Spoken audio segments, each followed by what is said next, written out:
What's up, YouTube? This is Joel with True Life Investing, here to bring you another video on stimulus today. Wow, this is something huge that's happened. It's called Raise the Wage, and it's a new bill that's coming out that's going to raise the minimum wage across the board. So one of the things that we're going to do today is we're actually going to go through the entire they say the fact sheet that they have for us, and we're going to see what's going on with when the amounts are going to be raised up, how long it's going to take, everything that they're thinking about in terms of raising the wages, from where it's at right now, $7.25 an hour, and raise it all the way to $15 an hour. So we've got a lot of information, so we're just going to go to the screen and then walk through it, and we're going to talk a little bit about it. But this is huge. This is something that Biden talked about before he became president, that he wanted to do very quickly. This is very heavily supported on the left and the Democrat side, and they're actually making it happen. So this is something that, like I said, they got this fact sheet. We're going to go through it. So let me know what you think down in the comments, whether they should raise it or they shouldn't, what is acceptable, what isn't, and then we can talk about it from there. So let's get right into it. So this is called the Raise the Wage Act of 2021. So this is basically, they're going to gradually increase the minimum wage from to $15 an hour by 2025. So it says that after more than a decade with no increase in the federal minimum wage, which they said the longest period in history in which the minimum wage wasn't raised. And let me just let you know, whenever I started my first job, whenever I was 16, I started at $5.80 an hour, and I thought, wow, I am making so much money. I'm going to be so rich. That's, when you're 16 years old and you've never had a job and you've never made any real money, that first check that I got for $100, that was really nice. But they're going to make it a lot higher than what I started out with. But it says that there's no place in America where a full-time worker making the federal minimum wage can afford rent, food, and other essentials. So honestly, I couldn't imagine making $7.25 and trying to raise a family, pay for rent, buy clothes, all this stuff. You would literally be doing that and then having to rely so much on the government in terms of help, in terms of like food stamps and stuff like that. So I think this is something that they're trying to do to get away from that is, helping to raise the minimum wage. As far as it says, as a result, millions of our nation's workers, including many of our celebrated essential workers, so definitely want to take care of them, are working full-time jobs but are struggling to make ends meet. It says that 1 in 9 U.S. workers is paid wages that leave them in poverty even when working full-time and year-round. So it says the Raise the Wage Act will give millions of Americans a long overdue raise and lift struggling workers and their families out of poverty. So in the sense that they're trying to make it across the board that, when you're in America, nobody should be in poverty. We are, to me, the most blessed nation in the entire world.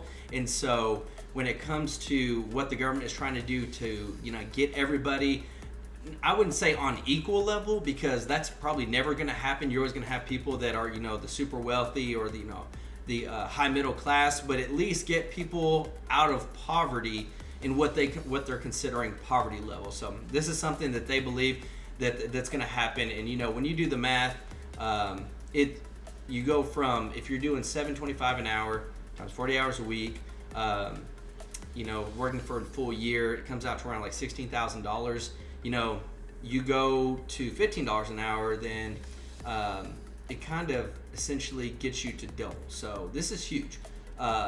It says that they're going to gradually increase the federal minimum wage from $7.25 to $15 per hour by 2025. It says index futures increase in the federal minimum wage to a medium wage growth to ensure the value of the minimum wage does not once again erode over time. So basically, they're trying to set themselves up not for just increasing the minimum wage from now to 2025, but they're going to relook at it and set it up so that in 2025, as things continue to progress and the cost of living continues to go up, that the minimum wage is going to kind of follow along with that. So this is one of the big ones too. I really like this because I had some friends who actually were working as like waiters and waitresses, and they were making like over $2, a little bit over $2 per hour, and then they were like getting tips, and it was like that's kind of what they had to depend upon. And so I know that sometimes, especially during a pandemic or anything like that, that could be very stressful to try to have to rely on tips rather than just getting a paid salary, so that you know how much you're going to make per week so that you can pay your bills. But it does say that it's going to guarantee tipped workers are paid at least the full federal minimum wage by phasing out the sub minimum wage, like I was talking about, that in some states waiters and waitresses make like $2 or $3 per hour, and that will ensure decent, consistent pay without eliminating the tips. So this is also to guarantee that teen workers are paid at least the full federal minimum wage by phasing out that rarely used sub minimum wage for youth workers. And then, it also says that they're going to end sub minimum wage certificates for workers with disabilities, to provide them with opportunities for them to be competitively employed and to participate more fully in their communities. So that's pretty cool. So the next thing that they go on to say, they're going to add on to this. They're going to, try to explain their side and, why people should, be behind this. So that's where I'm going to be reading this, so understand that this may not be my full point of view, but this is something that they're saying so that it can help people understand why they're doing this. So it says that by giving this nearly 32 million Americans a raise, according to the forthcoming analysis by the Economic Policy Institute, gradually raising the minimum wage, which I'm kind of in favor of that. If they're going to raise it, I don't think they should go straight from $7.25 to $15, because that could hurt a lot of businesses. I have a lot of friends that are business owners, and that would really hit their payroll. Just instantly. That would be a huge hit. But over time you can adjust to it. So that's consider it. But it says that it would increase wages for nearly 32 million people. So that's quite a bit. So once fully phased in, this translates into an annual pay increase of about $3,300 for the average affected year-round worker. So, this is their numbers of what they're getting in terms of averaging out, but some are actually going to make more than this. This is kind of like the average. But one of the things they really talked about was rewarding essential workers. So it says a majority of workers who would benefit from this pay increase are frontline. Those are the ones that are working. It says that 1/3 of them are working like residential or nursing care facilities, and so that's definitely a help to them, especially when working in the nursing homes. And it's going to actually, it says that it's lift workers out of poverty. So it says that the Congressional Budget Office cautious report a similar proposal estimated that gradually raising the minimum wage would lift 1.3 Americans out of poverty, including 600,000 children.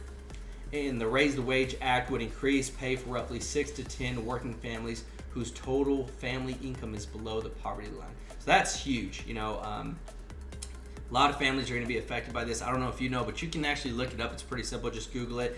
Like 60 to 70% of everybody in America makes less than $40,000, and that's like the total income. So it's they're trying to push everybody up at the same time gradually. So this is a big, huge part of just lifting America up, essentially from the bottom up. But it says they're going to reduce racial and gender inequality. They're under the Raise the Wage Act, nearly 1/3 of all black workers and 1/3 of Latinos would get a raise.